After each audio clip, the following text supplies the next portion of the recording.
Nezha, the mercurial firemonger, the clarion of hope. However foul the decadent excesses of the Orokin Empire, the aftermath of its collapse was arguably worse. But the darkest times often give rise to the brightest legends. We've seen that happen often, haven't we? Tales of a being called Nezha predate the Orokin fall. They speak of a swift warrior who leaves trails of fire, summoning barbed spears from the very earth. But it is during a time of unsurpassed brutality, at a moment of wanton slaughter, that this most blazingly improbable of Warframes first proves to be more than a myth.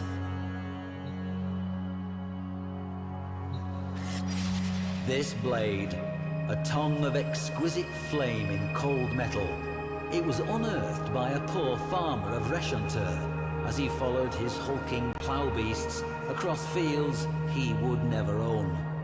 Another might have bravely kept the dagger, but records suggest he handed it into his overseer on the spot, a half cup of rice his princely reward.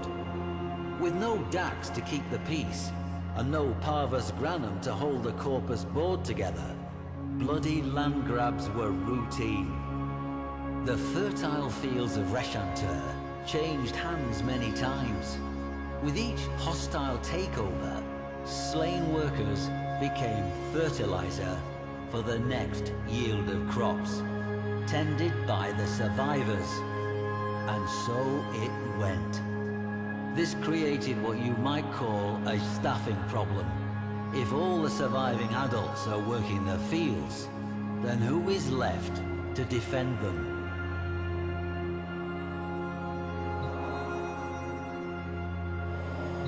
Children, that's who. This dismal little relic was once part of a Sayandana, shall we say. Though not of Orokin make, clearly. No, its young owner wove this from a fertilizer sack. There were many such capes found at the site, enough for an army. Mowers were expensive, you see. Children, they were cheap and plentiful. It made good business sense to arm them. Not the very youngest, of course, just the near adults. The still unbroken, those who understood the stakes. The young defenders of Reshantur took their duty seriously. They formed into a little clan, trained every day in the ruins of an old temple, and even made themselves a uniform of sorts, part of which you see before you now. But this humble cape was modelled on something even older, the Sayandana of Nezha himself, displayed here before you.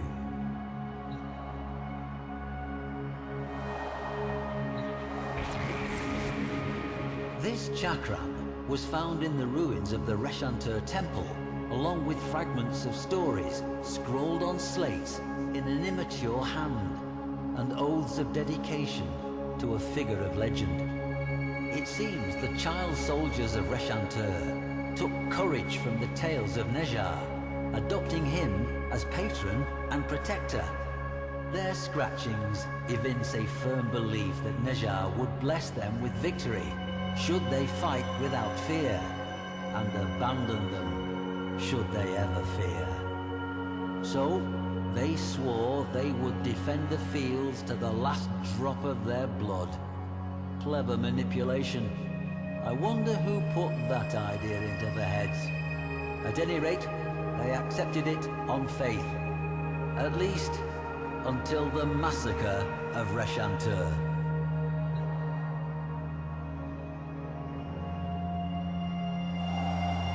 This spear, modelled on Nezha's own, was found buried in scorched soil. Note the size. Records of the attack are nigh impossible to find. Not surprising. The massacre was almost certainly covered up to protect what the corpus regarded as sensitive business practices. Imagine the children, Tenno. wearing their pathetic cyandanas, bearing flimsy weapons, but with heads high as warriors. Think of them rushing at their far superior foes without fear, and imagine what those foes did. To this day, the fields of Reshantur cannot be ploughed. The blades of ploughs are dented and destroyed by an earth that, still, remains thickly seeded with shot and shells and the cold brass teeth of war. But that is not why the event is called the Massacre of Reshantur. The children charged, the corpus took easy aim, not one child's heart fluttered, and then flame.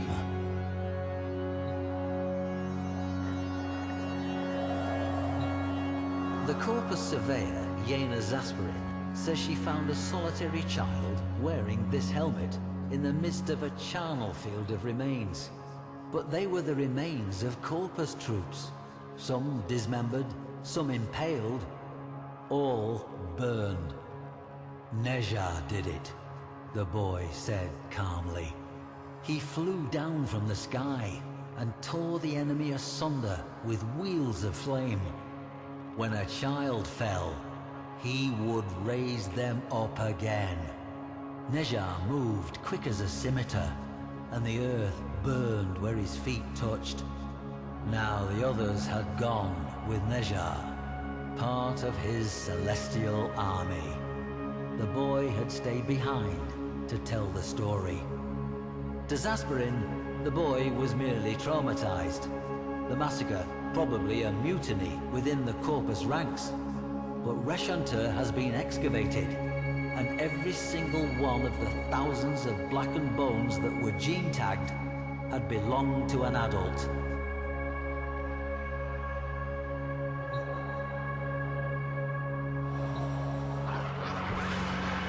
And at last we meet Nezha face to face in all his unquestionable reality. Did this Warframe model itself on the myths to take on the mantle of a mythic hero, or were the myths left in the Warframe's wake, a blazing trail to light the way? History will always be some manner of educated guesswork, and occasionally one of faith. Perhaps in some deeper stratum, we will find the lost children of Reshantur, sad little clusters of bones, not saved at all. But I have faith we will not. I leave you with this.